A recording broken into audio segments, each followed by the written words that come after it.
The Alien franchise is synonymous with terror in space. From Ridley Scott's original claustrophobic horror to James Cameron's action-packed sequel, the series has delivered unforgettable moments and complex and relatable characters. Enter Alien Romulus, a film that promised a return to the franchise's roots, but left audiences feeling just disappointed. What went wrong? How did praise turn into disappointment in just a few months? Let's dive in. Hello everyone, and welcome to What Am I Watching? My name is Falcon, and I want to thank you all for being here today, and more so, for having me be your narrator. One of the most anticipated aspects of Alien Romulus was the return to practical effects. Director Fede Alvarez, I really hope I'm saying that right, stressed that the film would focus on tangible horror. In an era dominated by CGI, the commitment to practical effects was a breath of fresh air. The xenomorphs and the new hybrid known as the Offspring were brought to life using practical effects, models, and animatronics. This decision earned the film early praises, as fans hoped for a gritty, tactile experience similar to the original. However, strong visuals can't carry a film on their own. What about the story?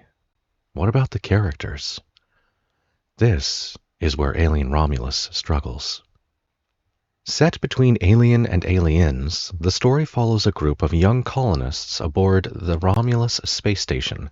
The group of characters is on this space station trying to find enough cryogenic fluid or oxygen or what have it to survive a trip long enough to get away from the planet where they feel like slaves.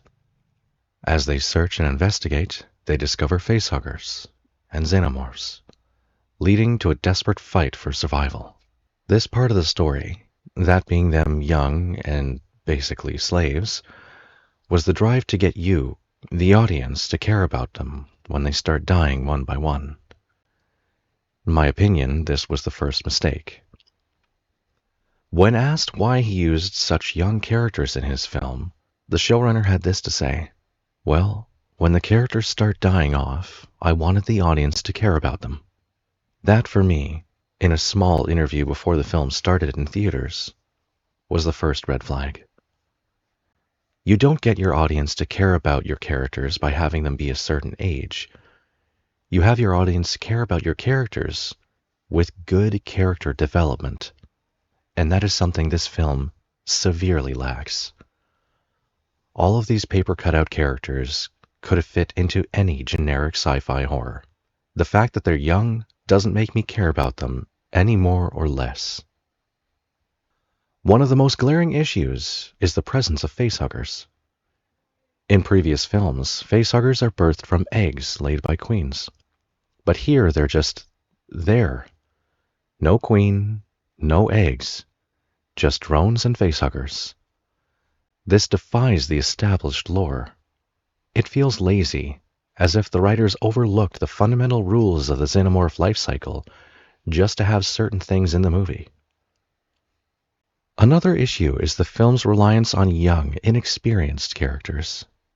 I've mentioned this earlier. Yes, I'm getting back into it. In previous Alien films, characters had unique skills or strong motivations. Ripley, Hicks, Bishop. Each had their own compelling reason to survive. In Romulus, we get stereotypical young adults who are more fodder than fully realized characters.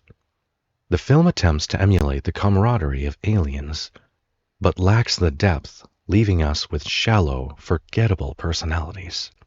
If you asked me to recall one name other than the film's protagonist, I can't. I can't do it. We got Rain, we got the robot, and we've got a handful of others. Rain, positioned as the film's new lead, pales in comparison to Ellen Ripley. Despite hints of a backstory, we learn very little about her motivations or struggles. I'm a slave. My parents are dead. I want to leave this planet. That's about it. The film relies on her being tough without giving us a real root reason. In horror, and in the Alien series, relatable characters elevate the stakes. Without that, the terror feels just empty. The audience reaction has been mixed, leaning towards disappointment more than anything. While some appreciate the film's fidelity and dedication to practical effects, including yours truly, many feel that Romulus falls short of storytelling and character development. Some fans have called it visually stunning, but a mess, a train wreck that you can't look away from, beautiful and horrible at the same time. A film that looks the part, but lacks the substance, an empty bag claiming to be something that it's not.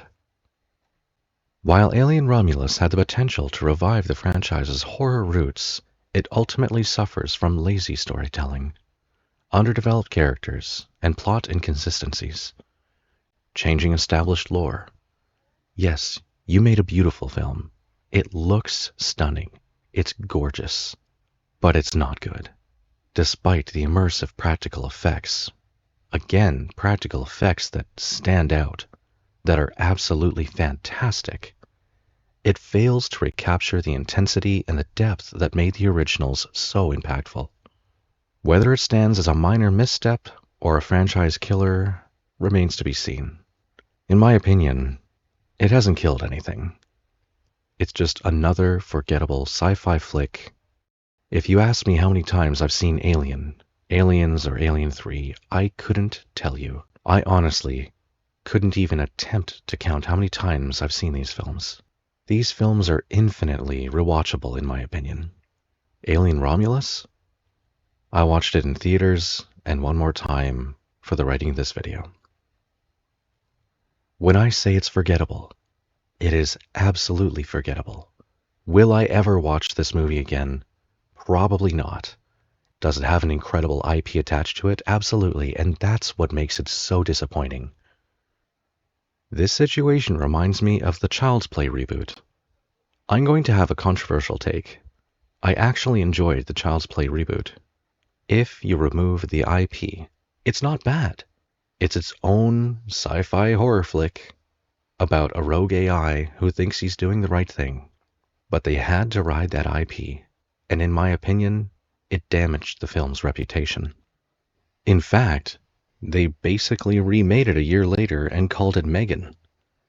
Reskinned it, removed the IP, and it did well enough that there's a sequel coming out. When Megan came out, not attached to any particular IP and seen as its own entity, people ate it up. It's basically the same movie. Why did one do so much better than the other? I really don't think it came down to the dancing. Back to Alien. What did you think of Romulus? I would love for you to share your thoughts in the comments below. Am I overacting being an Alien fan? Alien was the first horror film I ever saw, and had a massive impact on the entertainment that I would choose for the rest of my life. Alien, Aliens, and Alien 3, they got me into the arts when I was younger, and brought me down the career path I chose. So I can't hide it. This franchise is close to me. And when someone hurts something that's close to you, you might have a biased opinion. I would love for you to share your thoughts in the comments below. Am I overacting? Is it not as bad as I think it is? I really wanted to like this movie. I wanted to enjoy it. When I heard about all the practical effects coming back, I was ecstatic. I was thrilled. And then I saw the first trailer. And here we are. With all of that out of the way, I want to thank you for making it this far into the video. The best thing you can do for a small channel like mine is subscribe. If you liked it, give me a like. And I honestly would love to hear your opinions on the movie. Next week I'll be going back to an ARG, a little more back to form. So stay tuned for that. As for the Alien franchise, I think I'll be doing a video on all the movies. Again, I want to thank you all for being here today, and choosing me as your narrator.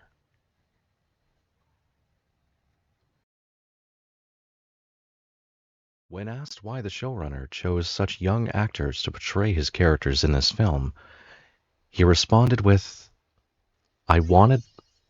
My phone not to make notifications while I'm in the middle of recording. That's what I want. One of the most glaring issues is the inexcusable. I can't skip it. It's inexcusable.